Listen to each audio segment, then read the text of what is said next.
Hello, and welcome to this review of the Surprise Dukes historical romance book series by Caroline Lee. I'm Olivia, your favorite resource for book recommendations you can easily screenshot, and you're watching Random Olive Reads. First up is the yellow polka dotted bathing costume. This is a super short novella that sort of takes place before the Surprise Duke series. This is a bridge between the Those Kilted Bastards series and this one. We have Althea, daughter and sister of a duke, who is at Brighton with her brother. Her elderly Earl fiance has passed away recently, leaving her free to pursue someone else. Lucky for her, the neighbor who was totally unsuitable for her has recently inherited a dukedom. Sebastian is eager to marry Althea now that he will have the approval of her brother and that she's no longer engaged to someone else. This one is a quick, low angst story. The Duke's Deceitful Governess is book one of the series. Rourke has custody of his brother's illegitimate twin children, who are a crazy handful and have been kicked out of a bunch of schools and scared off a bunch of governesses. He's giving them one last chance to behave for their latest governess, threatening to send them to school separately if they don't behave. Sophia is the new governess, but she does not actually have any experience with children and forged her recommendation letters so that she can come to Rourke's estate to look for evidence that he's either complicit or innocent in her old boss's crimes. Sophia is actually a surprisingly good governess, though, connecting with the children and helping Rourke connect with them too. Rourke and Sophia are instantly attracted to each other and find ease and companionship with each other. This book is humorous and steamy, but also has a bit of danger involved.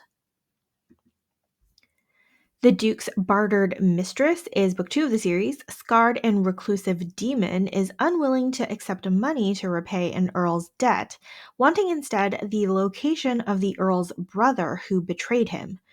Dutiful daughter Georgia comes to the castle to take on the negotiations, but Demon wants her gone, so he crudely proposes that he'll release the debt if she stays as his enthusiastic mistress.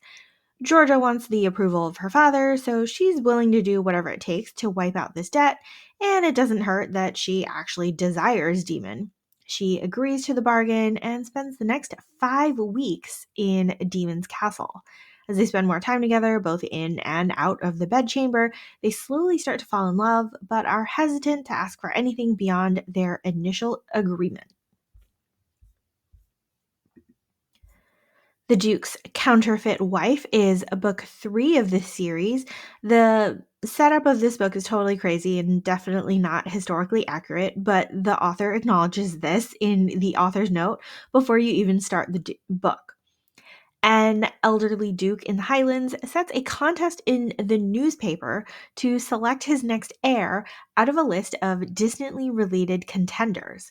One of the eligible candidates is Griffin, ex spy and single father, who's trying to keep a low profile and keep his kids out of danger.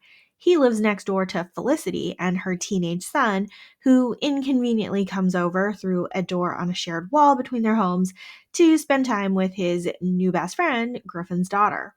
The kids come up with a scheme to claim the inheritance and somehow wrangle their respective parents into a fake marriage to win the dukedom.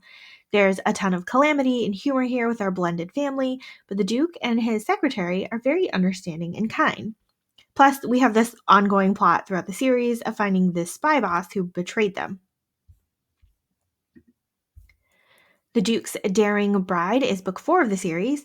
Alistair is a reclusive duke who does not speak, but makes his case in the House of Lords through letters and support documents. At night, he stalks the streets fighting crime as the Dark Knight. One night, he saves Olivia from ruin while she's out there looking for a newspaper story. One of her investors just happens to be Alistair, and she shows up at his house the next day to ask for financial support, not knowing that he was the one who saved her the night before. He decides to propose to her in exchange for the newspaper support, mostly because he needs a wife and doesn't want to go out in society to find one. These two enter into a marriage of convenience but have an instant attraction for each other. Super interesting to read about Olivia integrating into Alistair's boisterous family, which consists of a meddling mother and two quirky younger sisters. And then we get the slow progression of Alistair and Olivia learning to trust each other and fall in love. The Duke's Wicked Widow is book 5 of the series. I always love a good pregnancy inheritance scheme here. Ellie is at the doorstep of her late husband's bastard cousin, hoping to get herself impregnated and pass the kid off as the next heir. Fox is both insulted and intrigued and ends up complying.